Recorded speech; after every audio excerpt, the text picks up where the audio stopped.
Hey guys, welcome back to Chaos Zero Nightmare. In today's video, we're going to be doing our first character guide with Hugo for the game. I'll leave timestamps around so you can bounce around if you want to. The things we're going to go through are his playstyle summary and his card overview, the memory fragment recommendations, save data builds, things you might want to be aiming for in terms of the cards and the equipment, and then finally his teams as well that he will be shining in. Now, as this is our first character guide, if you have any suggestions as I move forward doing other characters, please let me know in the comments and I'll do my best to make these videos as digestible and easy to understand for you guys as possible. So kicking it off with Hugo, let's talk about his cards and his playstyle. So his whole playstyle revolves around this commence the hunt, hunt commence. We've got a bunch of syntax errors. They call it two different things in the game. Essentially, it's a stacking buff that can stack up to 5. We're not going to talk about his dupes in this one.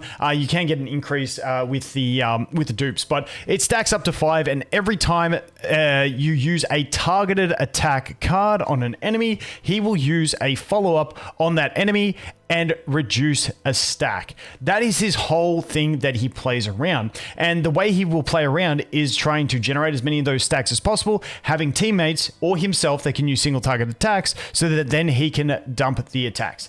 And with this, due to the fact that his damage increases with how many stacks he has, you want to stay as close to 5 stacks as possible without wasting on overcapping. So if you have 2 copies of Hunting Instincts, this means you can get to 5 stacks, use 2 attack cards, which will bring him down to 3, then use 1 skill card, which will bring him back up to 5. Now, you could use that skill card at 4 stacks, but it would be wasting a cap, so it depends on how many skill cards versus attack cards you have in your hand. But the general rule of thumb is have him at 5 stacks for maximum damage and try and balance out your resources in that way. Now, we're going to go do a quick TLDR summary of the cards, and then I will go talk about more recommendations later on kind of builds. So his Hunting Instincts one, this all revolves around getting him hunt commence stacks. You can see at base, when another combatant uses an upgrade or skill card, gain 1 hunt commence. So when you start building around him, you're going to want, upgrade and skill cards in your deck, but you're also going to want those single targeting attacks. He does have a bunch of epiphanies. Just note, this is probably his ideal epiphany.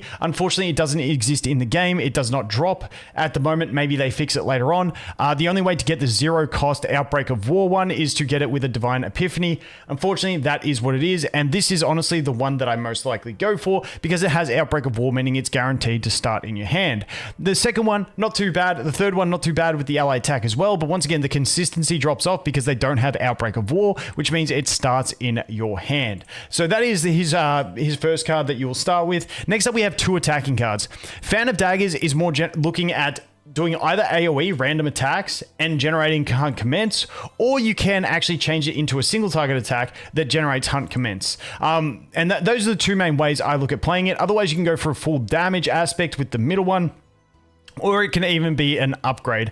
But in general, I like getting the single target one because it's a single target attack that's always going to generate Hunt Commence, which once again, that will allow him to proc his follow-up as well because it is a targeted attack card like that. Just note, when it's on the random enemies, this will not proc his Hunt Commence. So that is something else to consider.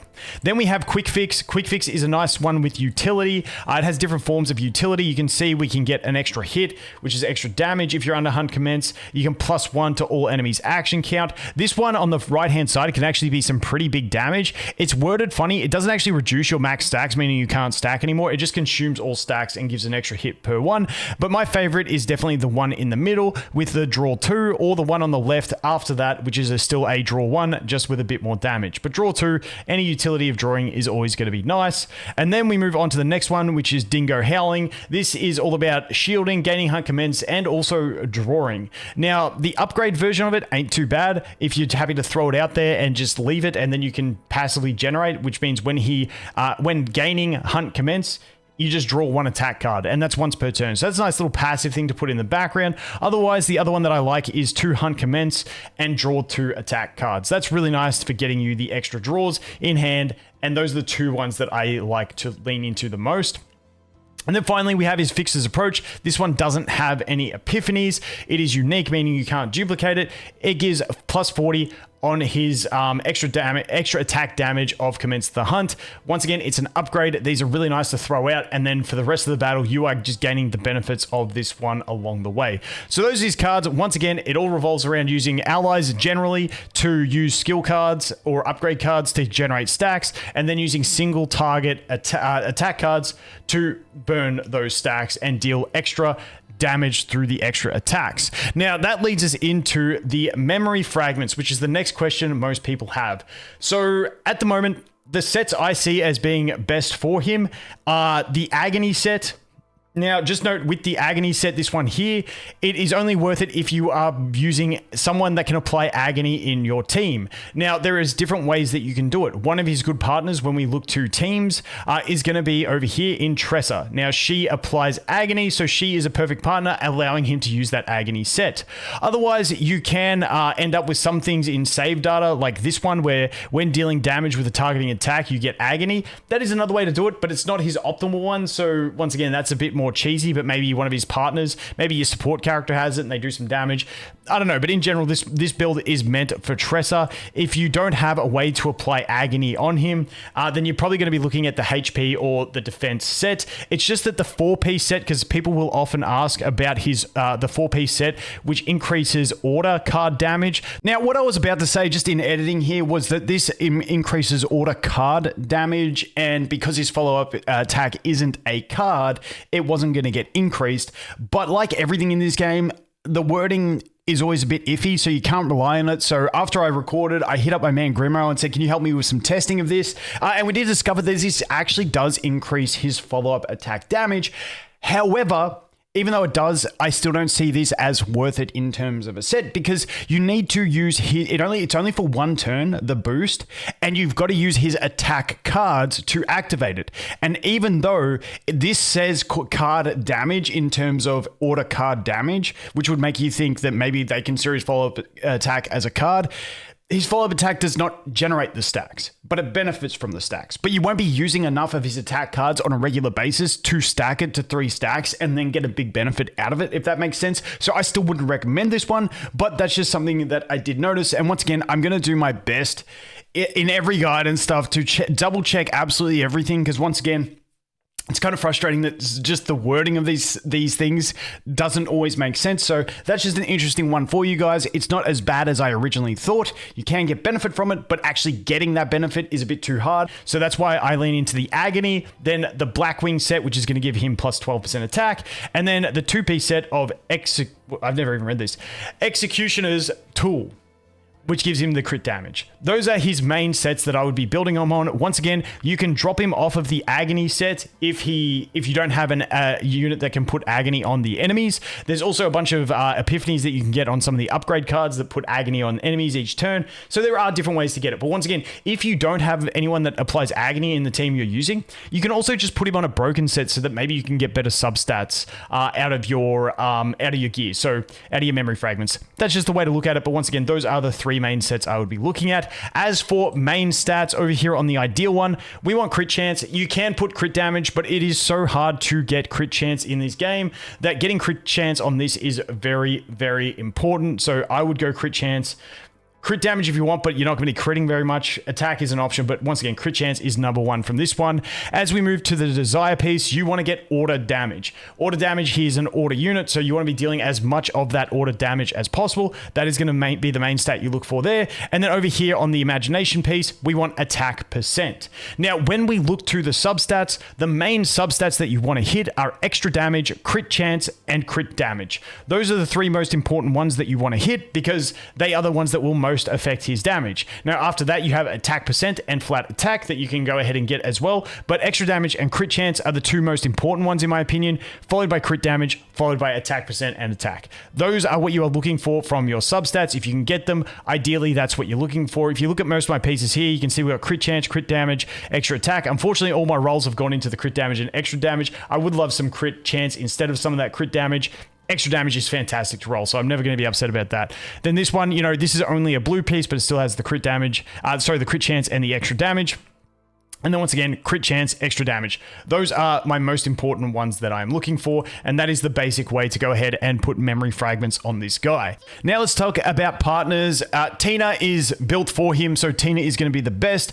If you're not a spender, or you're not pulling on this banner, kind of like myself, then you do have other options. I'm not even going to explain the way this works. It gives him a jacked amount of damage. It's a 2 cost to get a draw and even more damage amplification. We don't need to dive too deep. It's pretty obvious with all these 5-star characters. If you get their specific 5-star partner that was meant for them, yeah, you're going to be doing well. But past that, we have actually a couple really good options. Now, the one I am currently using is Rosaria, because Rosaria is available in the shop from the Dimensional Twilight points that you get. So I've actually got this one max dupe, which does bring it up to, I believe it's a 20%. We can just go over here and check it. If we go over here to my Hugo and we go to partners, there we go. You can see we are at a 20%. So the assigned combatant's extra attack damage increased by 20%. When the assigned combatant uses an upgrade skill card, 50% chance to gain morale for 1 turn.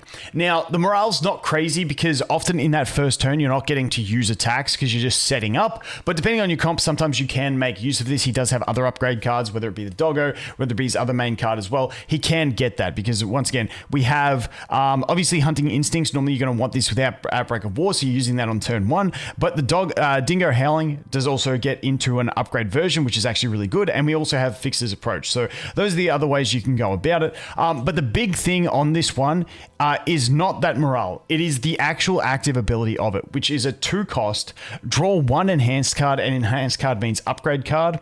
If there are no enhanced cards in the draw pile, draw 1. Now, this will also draw from your allies' upgrade cards. So if you thin out the upgrades from your allies, it can reliably be used for him. And so it can be used on turn 1, turn 2, whatever it may be, to get your Fixer's Approach so that you can set this thing up. However, the big thing is, in a lot of Chaos runs, because you've got so many non-Outbreak of War epiphanies for this bad boy, you often end up losing Outbreak of War, which is the most important thing for this card. And so if you lose that, then the Rosaria can actually save you in a lot of runs, because if you're building him to have this hunting instincts up, then he doesn't really have, he's got the doggo, he's got the phantom daggers. Sometimes that can get him extra stacks, also the basic attack, but he really does rely on that to get stacks. So being able to essentially have a chance, once again, if you have other upgrade cards in your deck from other characters, it's not 100%, but having a chance to go ahead and get that out at the start of battle really does help you when you get sort of bricked on your Chaos runs. Now, the other one that we do have is going to be just the rare. Now, if we go over here and we hit, take a look, because this thing is so easy to dupe, we're just going to dupe it up just to show you guys this one. There we go, Manifest Ego, continue. So you can see that we do get up to an attack increase of 16%. When an ally defeats an enemy, gain backline support. It gives you plus 20% damage of attack card upon activation. Once again, you can get some good damage out of his attack cards if you spec into it, but it's not the most important thing. So that is what it is. Once again, that is the absolute last option that you have. In some situations, this max dupe could give you more damage than Rosaria. But once again, I like Rosaria as the free-to-play option just because so you also do get higher base stats out of her, but the big thing is the utility on this ability is just absolutely fantastic in my opinion, and I do rely on this a lot in Chaos runs. Now, after that, we can look to potential. I want to do a quick section here on potential because he's quite unique in that you can skip a lot of his potentials. So this one you can see at the start of the game, I took him to level 3. This doesn't really matter because normally you're trying to remove your basic cards. He doesn't really benefit from this.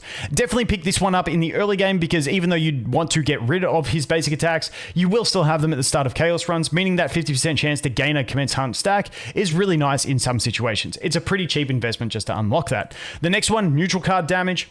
I don't really use neutral cards on this guy that much, so once again, I've just skipped that. It's just saving me resources on investment. Next, we have unique card damage. Now, this one is one that normally people will heavily invest into onto their characters, whether it be Rin, anything like that, just because a lot of their damage comes through their unique cards. Once again, with Hugo, his main damage doesn't come from his unique cards. It comes from his follow-up attacks. So this one I have also left out. Obviously, putting full investment into everything is going to how you get the most out of them. But in this early game phase, I am trying to save as many resources as possible. So that is another one that I skipped. Now, moving on past that, this one is obviously great with crit damage, but my priority before crit damage is going to be the crit rate. As you can see, I've only got one more to go to get this thing maxed out. An extra 10% crit chance is absolutely fantastic. So that is where I would be doing my first investment into Hugo besides just unlocking the rest. Now, when we go up the top here, this one, once again, I'm not really fussed on this. It is a very expensive investment to get damage onto his throw dagger, which is his basic attack. And like I said, you're normally trying to get rid of his basic attack. So even though, yes, this will help you in chaos runs, it's not worth the, especially early game investment, in my opinion. The only one that is this one. If Hugo's attack is greater than 700, 4% additional damage for every 50 attack exceeding that value, plus 1% up to 8% additional damage. So just getting an 8% damage amp is really nice. Yes, I've been playing for 4 hours. I have no life. But this one is a really nice one to pick up. So once again, for Hugo, I recommend doing the first unlocks for these ones down the bottom, skipping this one up the top here, going in on crit chance first, and then unlocking this one as well. And then once you've got this one maxed out and this one, crit damage would be the next one that I go ahead and pick up, because once again, he is going to get good value out of that. These ones past here, you can probably, the ones on the left, pretty much leave them at level 1 the entire time, unless you get super greedy and you really want to go ham on this guy's investment. So now I want to go ahead and talk about some save data builds. What are you aiming for on your runs? So depending on the team, you guys will see in teams that my favorite character to pair him with is a free character, which is Tressa, and they have great synergy with the way Tressa works. Essentially, with Hugo on his builds, I like, once again, I mentioned this at the start, getting the Hunting Instincts upgrade version with Outbreak of War and the zero cost. The game says there's an epiphany for this. There is not. The only way to get it is with a Divine Epiphany, which kind of sucks. But in general, I do like having 2 copies of this card, however you get it. Even if it has the 1 cost, 2 copies of this card is fantastic. It is just a great card, and if you have 2 copies of it, it means every time an ally plays a skill or an upgrade card, he gains 2 stacks, making it a lot easier for him to maintain his stacks and keep churning out that damage. Now, another card I do like having there is Fixer's Approach. This is more of a long-term investment because you get this up along with these other stuff. It means he's just dealing more damage when he does his follow-up attacks. Now, that is pretty much the main thing. Like I said, honestly, Hunting Instincts is the big thing that I like to have. Now, if I can, I would love to have a couple copies of Quick Fix with ideally the Draw 2, but Draw 1 is still fine. This just allows you to get through your deck a bit faster. If you're pairing him with some AP generators like Mika, then him having Draw Power is going to be fantastic. Now, once again, the Dingo Howling, if you can get this with draw power, that is the way I prefer it, but anything you get is going to be fine. And that's pretty much the gist of it. The cards I normally look to remove first from his deck are obviously going to be the basic skills. Defense System is the first one I get rid of because it doesn't give him a stack because it's not another character's card. So that's the first one I get rid of. Then Dingo Howling I get rid of normally if it doesn't have any draw power, then it gets straight out the window. Fan of Daggers would be the next one that I look to remove. Quick Fix, as long as it has draw, I always try and leave in. So Quick Fix, Hunting Instincts, and Fixer's Approach are always general ones that I always leave in. Dingo Howling, if it's got draw, I will leave it in. And Fan of Daggers, I'm pretty happy to leave in because we still don't know how save data saves. So especially if you get this onto the single target, it's really nice. It can give you extra stacks and then also consume the stacks to deal the extra damage. So when you're looking at save data, the one main thing you are looking for is to get at least 2 copies of Hunting Instincts. If you can get a Divine Epiphany to get them to cost 0, that is the big thing. Then removing your basic attacks. And then once again, the rest of his cards are all pretty decent depending on what epiphanies you get that you can leave them in. But once again, for me, the no-brainer is getting 2 of the Hunting Instincts. We'll talk a little bit more about it when we look at the teams. But before we do that, I want to talk about his equipment. So there's 2 main pieces of equipment that you can actually get through the shop that are fantastic. This weapon is just amazing for him. Extra attack damage plus 30%. His main source of damage is extra attack damage. So getting this is fantastic. You can get it in the shop as well if you're desperate and you've got a really good build coming up for him and you're like, damn, I just need that weapon. You can definitely go ahead and pick that up in the shop. Now, if we look to another for the trinket, I think I've got it here. Yeah, on this build, at the start of battle, plus 15% damage. Amphoria's Cube is a really nice one that you can go ahead and get. slap on him, and it's just going to give him a nice little damage boost. Really, really solid. The chest piece isn't as important. You can see a couple of my loadouts don't even have a chest piece. This one I really like. If you can get it, Fairy King's Crown, it has plus 6% crit chance. Not too bad. But besides that, it's just about reading the flex, because a lot of the chest pieces are more support. They have shields, they have stuff like that. So there's no like guaranteed best one, but you can look at that. And then I'm not going to go too deep into like mythical ones and stuff like that, because there are some mythicals that are really strong as well. You know, stuff like this trinket with plus 10% attack and some HP. That's really nice as well. So there's all these different ones you can get. But in general, I think as long as you get this weapon, you're pretty much good to go. And then if you want to pick up maybe just this cube, if you've got no other options, that's pretty much good to get him pointed in the right direction for dealing damage. There are still other cheesy things that you can get on him, depending on your team. If you're using him in a team with Nia and you've unlocked this one over here, which is Dimensional Cube with anyone that is running a discarding deck is going to be fantastic. It's absolutely cracked, but that's not the kind of team I normally run him in, so that's why I'm not too stressed on that one at the moment. So now let's talk a little bit about teams. Now this is my personal favorite team, which is Hugo, Tressa, Mika. Mika and Tressa, both free units, so as long as you pull Hugo, you can go ahead and build this team. Now, essentially the core fundamentals of a team you want to build with him is you want to have him plus another unit in the team that is going to be using targeting attack cards. Now, ideally, if they're very cheap cards, that would be better. I've seen some people liking him with Luke. I've even seen some people experimenting, and I've experimented with it myself, with Rin. But once again, this is the one I always come back to because Tressa is just so fantastic at generating a lot of free attack cards that are targeting, meaning he will always use his follow-ups. She's also got a bunch of spell cards as well that will assist with it. Now, the big thing with her is, and if you're going to pair her with him, the reason I like having that no-cost Outbreak of War on my Hugo with this Hunting Instincts is because if you can get that, you can then make a build of Tressa with 3 shadow reloads. Whenever she is healed by a skill card, she creates a dagger. If you have 3 of these, it means, and 2 of the free ones from Hugo, which you can see in one of my other videos, I'll leave linked in the description, your starting hand will always be these 3 cards from her, and then Hugo's 2 outbreaks. Meaning you use Hugo's 2 outbreaks, you put these 3 up, and he's instantly at max stacks, you pass turn, and the next turn you're ready to go. Then every time Tressa is healed, she will generate 3 of the shadow daggers, which are free targeting attacks. So any basic attack heal like this one actually turns into a heal, generates 2 stacks for Hugo, and then also generates 3 daggers for her. So by the way you just waste your first turn playing all these upgrade cards, it turns something as stupid as a basic heal skill into doing 3 things for you. Once again, healing, giving stacks to Hugo, and generating 3 daggers. So this is why she is absolutely amazing with him. It is this shadow reload. In general, you can get some good epiphanies on this bad boy. I've got a bad one in this one. You can get it 0 cost to generate 2 daggers. You can get it 1 cost to generate 3 daggers.